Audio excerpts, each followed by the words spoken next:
This presentation will assist you with axle prep for the Automatic Tire Inflation System by PSI. And remember, for complete installation and maintenance practices, please visit psitireinflation.com/resources for the latest version of T001-01-P.S.I installation and maintenance manual. First, we're going to find the top center of the axle. For Hendrickson In-Trax axles, if the axle is not prepped for ATIS, please refer to Hendrickson Installation and Maintenance Manual L995. If the axle is prepped for ATIS, use existing drilled and tapped holes as shown in the figure below. Now we will drill the axle for the air fitting. Caution, do not drill into the axle at an angle. Make sure the drill is straight. Damage to the axle can occur. First, drill an 11/32 inch hole into the axle at the manufacturer's recommended location. See the figure. To tap the hole, use a 1/8 27 NPT tap to thread the drilled hole. Tap the hole to leave 1/4 to 3/8 inch of the tap threads exposed. See figure 8. Next, we remove the axle welch plugs. Caution, do not score the spindle bore when removing the welch plug. The spindle bore must remain smooth. Damage to system components can occur. If applicable, use the slide hammer plug removal spear to remove the existing welch plug. See figure 10. Following are the part numbers for the slide hammer assembly if needed. Next, we will use a bore polisher to clean the spindle bore. See figures 11 and 12. If the axle spindle is equipped with cotter pin holes, use a round abrasive tool to remove the metal burrs and sharp edges from the spindle bore side of the cotter pin holes. See figure 13. A cleaning wand is needed to clean the interior of the axle.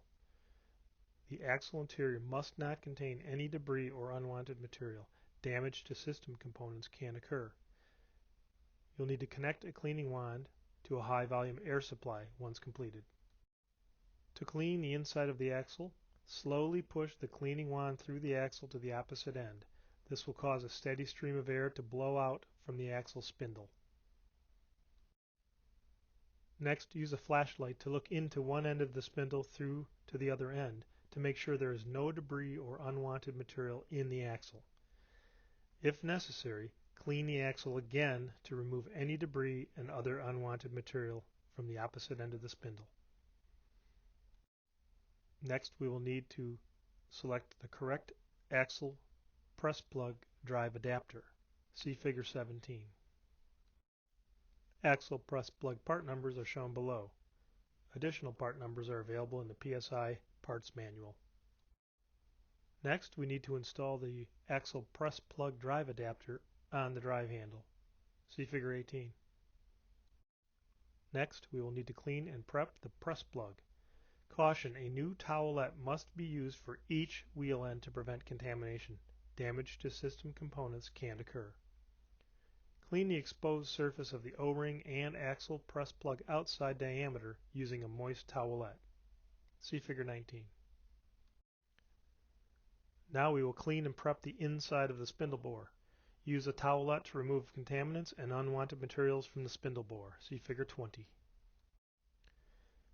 When applying retaining compound, keep this in mind. Loctite 620, 3M RT20, and Permabond HH04 retaining compounds can irritate the skin. Clean latex gloves must be worn to do this procedure. Personal injury can occur. Also, do not apply the retaining compound to the inside diameter of the spindle bore, axle press plug stator threads, or axle spindle threads. Damage to components can occur. When applying the retaining compound, please note the installation kit contains enough retaining compound for 4 wheel ends and should be divided equally. Also note, to install the axle press plug within 10 minutes of applying the retaining compound to ensure the compound cures correctly. Apply the retaining compound to the surface indicated in figure 21 only. This is the outside diameter of the axle press plug. For axle press plug installation, please use caution and note that axle press plugs are not reusable. New axle press plugs must be installed. Damage to system components can occur. Insert the axle press plug into the spindle bore by hand until the plug stops squarely in the bore. See Figure 22. Please note the Thermalert screw orientation. You need to install the axle press plug for the Thermalert system with a thermal screw in the 12 o'clock position, plus or minus 15 degrees, when the axle is sitting in the running position. See Figure 23. Make sure the axle press plug protrudes from the end of the spindle 1/8 to 1/4 inch. Please note, contact customer service if the axle press plug protrudes outside the acceptable limits. Refer to additional information for contact details. Next, we will insert the axle press plug drive adapter into the axle press plug. See Figure 26. For axle press plug installation, please observe the following warnings and cautions. Eye protection must be worn when performing vehicle maintenance or service. Eye injury or damage can occur. Get medical attention immediately. Do not hit steel parts with a steel hammer. Pieces of that part can break off. Personal injury and damage to components can occur. And caution, the installed axle press plug must be seated square to the end of the spindle and inset at or below any chamfer in the axle spindle bore. Damage to components can occur.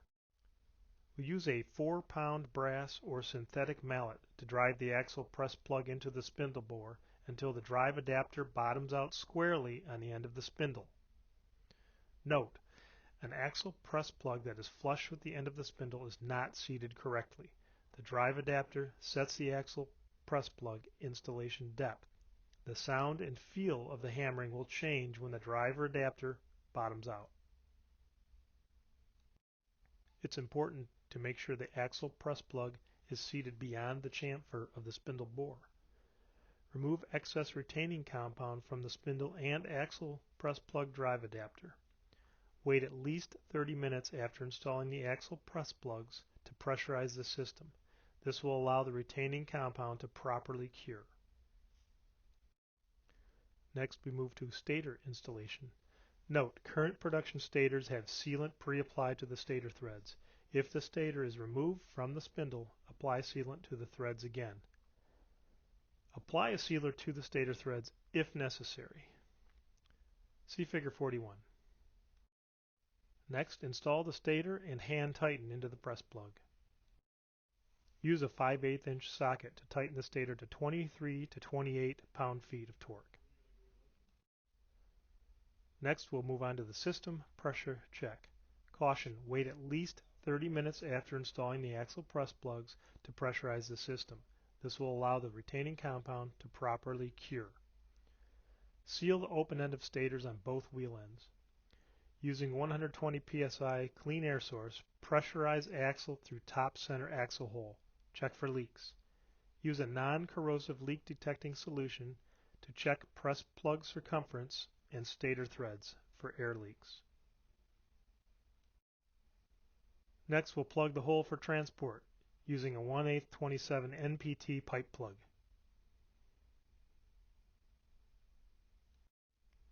Hubcap installation for oil lubed wheel ends. Hubcaps for oil lubricated wheel ends typically feature a side mount oil fill plug, clear sight glass, and 6 vent holes with vent tubes located in the hubcap interior to keep oil from leaking from the hubcap vent holes. Install the hubcap per manufacturer's recommendations. Hubcap installation for grease lubricated wheel ends. Warning, do not block the vent holes in a greased wheel end with grease.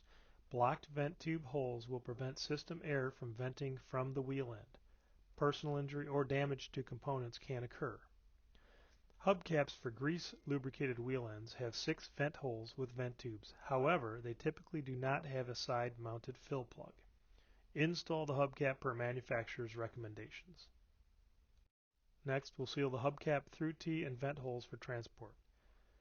Clean the Thru-tee and vent hole areas on outside of the hubcap. Plug Thru-tee hole with a 1/8 27 NPT pipe plug.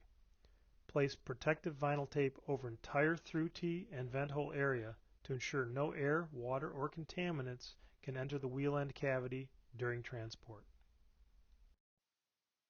And remember, for complete installation and maintenance practices, please visit psitireinflation.com/resources for the latest version of T001-01-P.S.I installation and maintenance manual. You may also contact PSI customer support at 210-222-1926 or email techsupport@psitireinflation.com.